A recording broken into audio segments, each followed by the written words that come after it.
Hey y'all, welcome back to Rich Aesthetic. I'm Rich, and let's take a look at 9-ish awesome quality of life features that we are actually going to use coming later this year to iOS, iPadOS, and macOS. Alright, let's jump into this.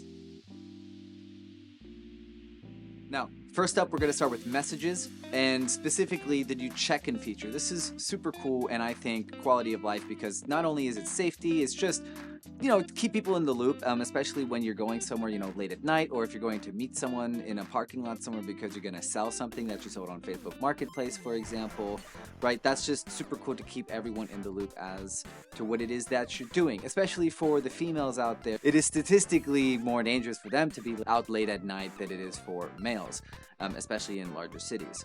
Keeping on the theme with location, you can now send and request location inline in messages. This is awesome because maybe you're not having everyone in your Find My family.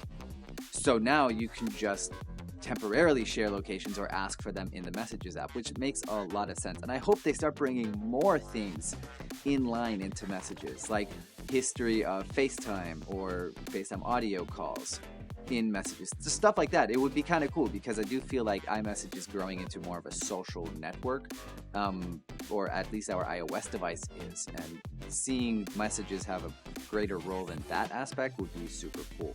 Keeping up with Messages, we can now swipe to reply, which honestly so much easier than having to tap and hold or double tap a message and then tap on reply. And also, when you enter a message thread, especially group chats, there's a catch-up arrow. So if I oftentimes living in different time zones, I wake up to my family chat having had some conversation, and I have to scroll up to find, okay, what is the last message that I did read, and what's the first message I haven't read yet. So now, this next one, honestly, super underrated. It has to do with passwords, and it's specifically that verification codes can now be auto-filled from the Mail app, which is awesome because there are some services out there, I'm looking at you Acorns, that only have one kind of two-factor authentication system or feature, and it's to email. So annoying, but these can now be auto-filled, which is just great, honestly, just great. And on top of that, this feature always goes trending on Twitter every month, it feels like. But no one's ever mentioned all these messages that we have to delete. And honestly, I don't think anyone's ever really thought about it. Well, that doesn't matter because now verification messages or emails can now be auto-deleted, cleaned up for you. It's honestly this is why Apple is Apple. All right, number 3, PDFs, whether it's in the Notes app or the Preview app, you can now have autofill. Everything can be autofilled, when it's asking for your contact information or your name, whatever it is, it can be autofilled and suggest, what it is that you need right here. That is honestly so cool. And people are like, oh, Apple doesn't do anything with AI. No. This is AI. This is machine learning. Apple had to teach the system what a PDF form is trying to do, and now you can take a photo of a form or have one that came from the internet, and it can be autofilled, just like if you were on a web page. So that is super cool. Honestly, this will probably work better than some of those web page forms, because if the website creator or developer didn't encode or just code the text fields correctly, it won't even work with autofill. So maybe whatever Apple learns from this PDF autofill feature, they can bring to Safari for out-of-date or just honestly crap websites that suck at autofill. So, all right, on this topic of autofilling, and I just mentioned Safari, number 4 is all about Safari. So first up in Safari, this is why I said 9-ish, by the way. In Safari, we have now profiles. This is great for pretty much quarantining your personal life away from your work life or any other hobbies you may have. So for example, if I use the same bank for both my business and my personal life, now I can have those login and cookies, all that information for the website separate. So when I'm in my personal profile, I'll automatically be logged into my personal bank account based off of the autofill from passwords. But when I'm on my work profile, it'll automatically autofill my work bank account information from passwords. And this goes to anything like email, your website account, if it's like WordPress or Squarespace, whatever it is that you use. That can all be now quarantined away from each other, making it simpler to access depending on what it is that you're doing. So super cool. Then for your private Safari tabs in Windows, you can have a different default search engine that is, well, yeah, different from the default one you have selected for your main one. So maybe you use Google for your main stuff, but when you're, doing something, you can set it to DuckDuckGo or any other service that you want. And lastly, the search bar in Safari has Spotlight-like calculation functionality. So I feel like many people don't use Spotlight or don't know that Spotlight can do calculations. I obviously know, you probably know, but your friends and family may not know, so you should really tell them that Spotlight can do this. But for those of them who do not know and they go to Safari to do a Google search, they can now type in that calculation they're going to do the Google search for, but the search bar suggestions will already give you the answer. All right, number 5. This is in the Reminders app, and this is huge. You can now delete a reminder that is recurring without actually deleting the fact that it is a recurring reminder. So I have every morning a weigh yourself reminder that goes off, and some mornings I just don't weigh myself, right? If I maybe, ate dinner a little bit late or like really early in the morning, I probably don't want to weigh myself that day because it's super inaccurate, and also it's not something I do that often, for example, so I won't weigh myself. But I don't want to mark it as completed because, psychological problems, and I don't want to delete it in iOS 16 and before because it'll delete all. It'll just repeat that instance of a reminder, which has the information saying that it's a recurring reminder baked into it. So it would just be sitting there all day, which is super annoying. Well, now you can swipe right to delete, hit delete, and then it'll ask you, do you want to delete just this reminder or all recurring reminders too? Super cool. It's a small thing, but thank you. It's a great thing at the same time.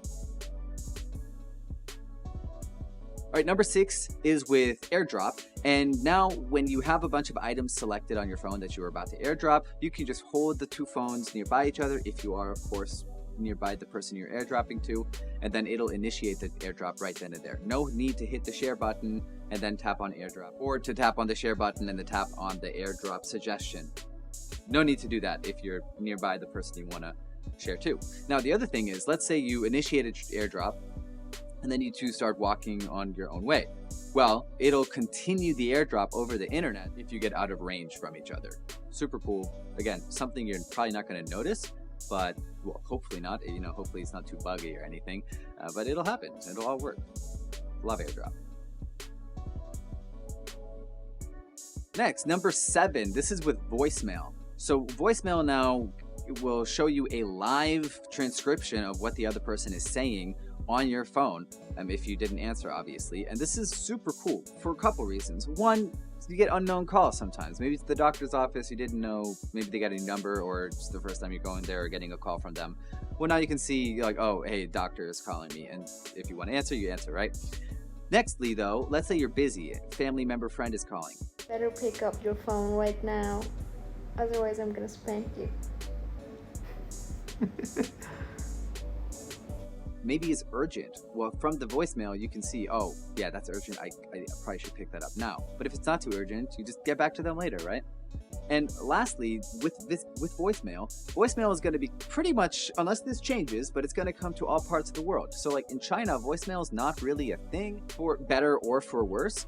But I'm wondering if Apple's going to have any impact on the culture, because like scam calls here are terrible. I mean, I understand that many people in the US have scam call issues too. I never had that big of a deal with it, but here in China, oh my gosh. And it's banks. It's always banks and insurance companies. What the?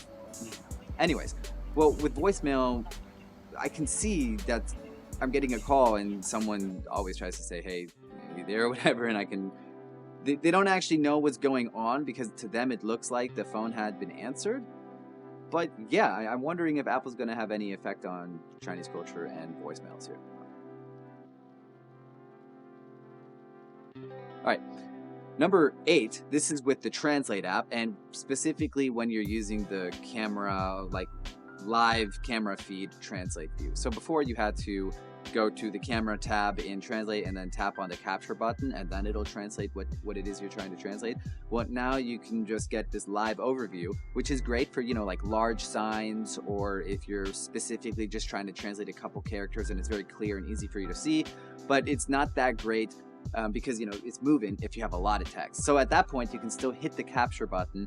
It'll, you know, freeze the frame and then it'll allow you to get the translation and read it and also like zoom in on it and stuff like that. So by the way, like they really need to fix the like translate everything feature in like screenshots, because sometimes they have a big screenshot with a lot of Chinese characters and then I hit the translate button and it makes the text so small and there's no way to zoom in. So I really hope they bring some feature allowing you to zoom in on screenshots, because it's tough out here.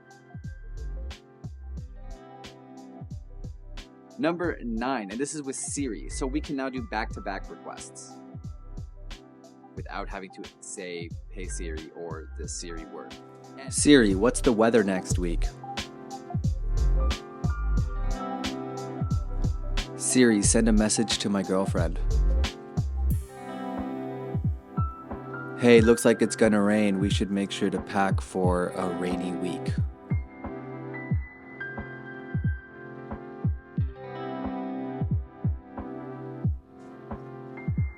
Remind me to pack an umbrella on Sunday evening. Open Flighty. And the other thing is, you'll notice none of my devices went off. My iPad's here, my phone is here, my computer on macOS Sonoma is here.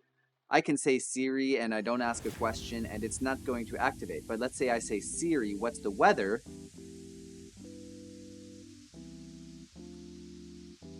Oh, it's a fail. But what if I say, Siri, what's the weather?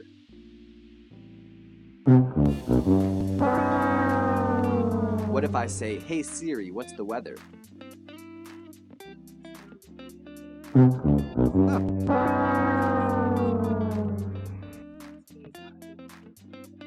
So obviously I'm not able to get it to work right now, but I'm telling you, I've seen in a few videos now and I have gotten this to work and I will try to get this to work. So as you can see, you can talk about Siri without them being invoked.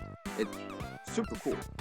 But if you need it, it'll also pop up pretty much instantly. I've just found that overall, Siri's been super, like stable or responsive in the latest beta, especially back-to-back requests. That is awesome.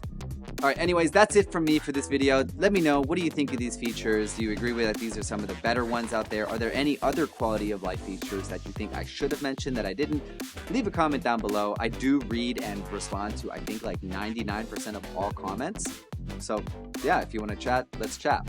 That being said, if you enjoyed the video, smash that like button and consider subscribing. Trying to grow. So until the next one, we're just heading out. Peace.